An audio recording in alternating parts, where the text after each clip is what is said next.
তৃতীয়বাৰৰ বাবে ভাৰতৰ প্ৰধানমন্ত্ৰী ৰূপে নিৰ্বাচিত কৰাৰ অৰ্থে তিনিওটা দলৰ কাৰ্যকৰ্তাসকলক দিনে নিশাই কাম কৰাৰ বাবে মই আহ্বান জনালোঁ আৰু তিনিওটা দলৰ কাৰ্যকৰ্তাসকলক মই নিৰ্বাচনী শুভেচ্ছা জনালোঁ।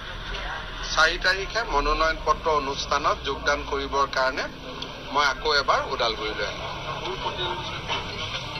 ইয়াত প্ৰতিদ্বন্দ্বী চিনাক্ত কৰা এবাৰ অলপ অসুবিধা। গোল পোষ্টত গোলকিপাৰ এতিয়ালৈকে নাই, গতিকে আমি যিমান গোল দিব পাৰোঁ সেইটো আমাৰ কৃতিত্ব। নৰেন্দ্ৰ মোদী ডাঙৰীয়াক এইবাৰ সকলোৱে বিচাৰিছে আৰু অদ্ভুত ৱেভ এটা আছে। এই ৱেভটো হিমন্ত বিশ্ব শৰ্মা নহয়, দিলীপ শইকীয়া নহয়, প্ৰমোদ বড়ো নহয়। ভাৰতৰ মানুহে নৰেন্দ্ৰ মোদী ডাঙৰীয়াক তৃতীয়বাৰ প্ৰধানমন্ত্ৰী হিচাপে চাব বিচাৰিছে। কাশ্মীৰৰ পৰা কন্যাকুমাৰী, সৌৰাষ্ট্ৰৰ পৰা শিলচৰলৈ সকলোতে এটাই কথা, আৰু যি দৰং ওদালগুৰিত হৈছে, তেজপুৰত গ'লে একেই পৰিৱেশ দেখা পাব, গুৱাহাটীত গ'লে একেই পৰিৱেশ দেখা পাব।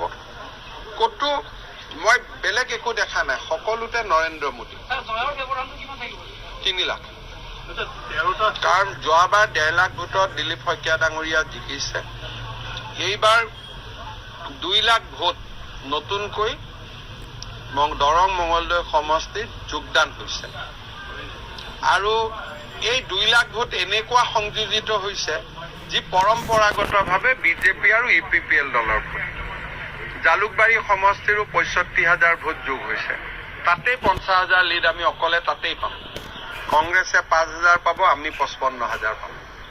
গতিকে এইবাৰ এইটো 3 লাখৰ ইলেকশ্যন।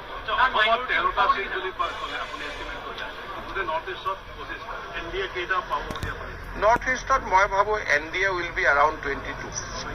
চব সংখ্যালঘু লোকে প্ৰথমবাৰ এটা সুশাসনৰ সোৱাদ পাইছে। কমিউনেল টেনশ্যন নাই, হিন্দু মুছলমানৰ সংঘাত নাই, বড়ো অবড়োৰ সংঘাত নাই, জনজাতি অজনজাতীয় সংঘাত নাই। কাম কৰা মানুহে, খাটি খোৱা মানুহে পৰিশ্ৰম কৰিছে, উপাৰ্জন কৰিছে, ঘৰ চলাইছে। আজি ৰমজানৰ পৰিৱেশ, ক'তো আলপিন এটাৰো খেলি মেলি নাই। ধৰ্মীয় উপাসনা কৰিব লাগে, সকলোৱে উপাসনা কৰিছে, এতেকাফত বহিছে, শান্তিত আছে, ক'তো একো অসুবিধা নাই। অৰুণোদয় যদি হিন্দুৱে পাইছে, মুছলমানো পাইছে, সকলোৱে ৰেচন কাৰ্ড পাইছে, সকলো স্থানতে ৰাস্তা হৈছে। গতিকে মই নাভাবোঁ যে মুছলমান সমাজে ইয়াতকৈ আৰু কিবা বিচাৰে। গতিকে এইবাৰ যদি আমাক ভোট নিদিয়ে, তেতিয়াহ'লে আমি নিজে অনুভৱ কৰিব লাগিব যে আমাৰ ক'তনো ভুল আছে, কাৰণ একোতো আমি বেয়া কাম কৰাই নাই। সকলোকে সমান চকুৰে সবকি সাথ, সবকি বিকাশ, সবকি বিশ্বাস, সবকি প্ৰয়াস। গতিকে মইতো গোটেই সভাবিলাকত হিন্দু, মুছলমান, খ্ৰীষ্টিয়ান, অসমীয়াভাষী, বঙালীভাষী, বড়োভাষী, নেপালীভাষী, হিন্দীভাষী, জনজাতীয় অজনজাতীয় সকলোকে দেখা পাইছোঁ। মইতো এইবাৰ দেখাই নাই যে কিবা বেলেগ পৰিৱেশ আছে। ইলেকশ্যন হ'লে কোনো জাতি জনগোষ্ঠীৰ বিৰুদ্ধে মাত মাতিব নাপায়, ইলেকশ্যন নাথাকিলেও মাত মাতিব নাপায়। কংগ্ৰেছ দলে জাতিক ভাগ কৰি কৰিয়ে তেওঁলোকে ৰাজনীতি কৰিছে। বৰাকত মাইমাল জনগোষ্ঠীৰ লোকসকল বিজেপিৰ ফালে আকৰ্ষিত হোৱাৰ কাৰণে তেওঁলোকক ক্ৰিমিনেল বুলি কৈ দিলে, কিন্তু যোৱাকালিলৈকে তেওঁলোকে কংগ্ৰেছকে ভোট দি আহিছে।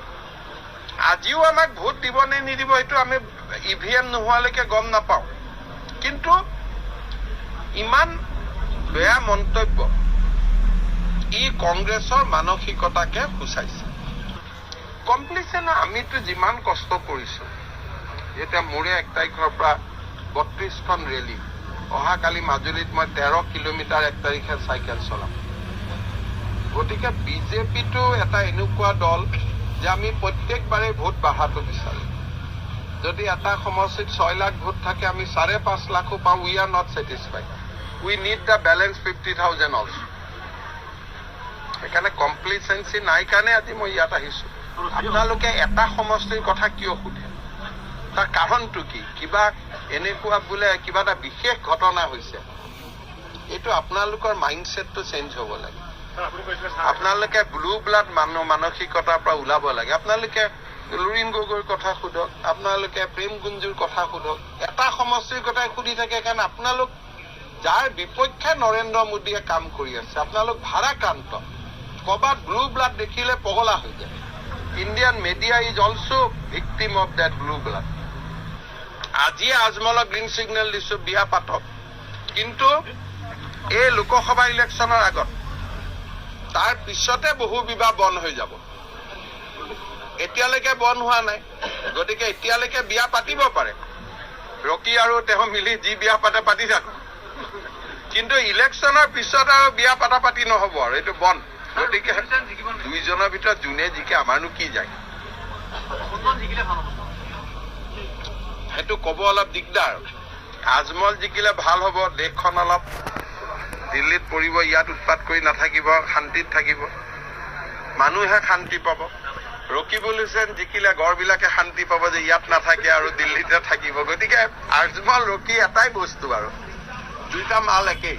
জিলা উপায়ুক্তৰ ওপৰত এই বিষয় লৈ নিৰ্বাচনী আয়োগে তদন্ত আৰম্ভ কৰিছে। ইয়াত মই কমেণ্ট দিয়াটো উচিত নহয়।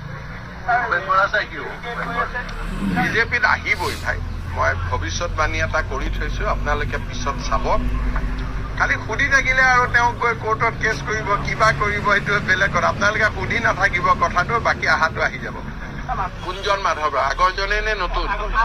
আগৰজনকতো মই ভালকৈ চিনিবা। তই ইলেকশ্যনৰ কেইদিন এইবোৰ কৈ থাকে, আগতো নকয় পিছতো নকয়। টিকট পোৱা দিনাখনৰ পৰা তেওঁ ক'ব আৰম্ভ কৰে, কাউণ্টিঙৰ দিনাখন শেষ কৰে, তাৰ পিছত আৰু একো নকয়। গতিকে মাধৱ দাৰ মনটো ভাল, এনেকে কয় আৰু ইলেকশ্যনৰ কেইদিন। 2 আৰু 3ত কোন থাকে তাক লৈ মই কনচাৰ্ণ নহয়। 1ত দিলীপ শইকীয়া থাকিব, 2, 3 যোন থাকে থাকক। আমি যদি 2 অমুক থাকিব বুলি কওঁ, আপোনালোকে ক'ব এওঁলোকৰ লগত তাৰমানে এওঁলোকৰ ভাল। গতিকে 2, 3 তেওঁলোকৰ সমস্যা। প্ৰথম দিলীপ শইকীয়া 3 লাখ প্লাছ, একদম 13ৰ ফালে আমি আগুৱাই গৈ আছো। ছেকেণ্ড ফেজৰ ইলেকশ্যনৰ পিছত আমি ধুবুৰীত যাম। প্ৰাৰ্থীগৰাকীয়ে ভাল ৰেছপন্স পাইছে, কিন্তু মই একেবাৰে 14 বুলি ক'ব খোজা নাই। 11 কনফাৰ্ম, 2 সম্ভাৱনা অতি উজ্জ্বল, 3য় ধুবুৰী। সেইটোৰ বিষয়ে আমি লাষ্টত আলোচনা কৰিম।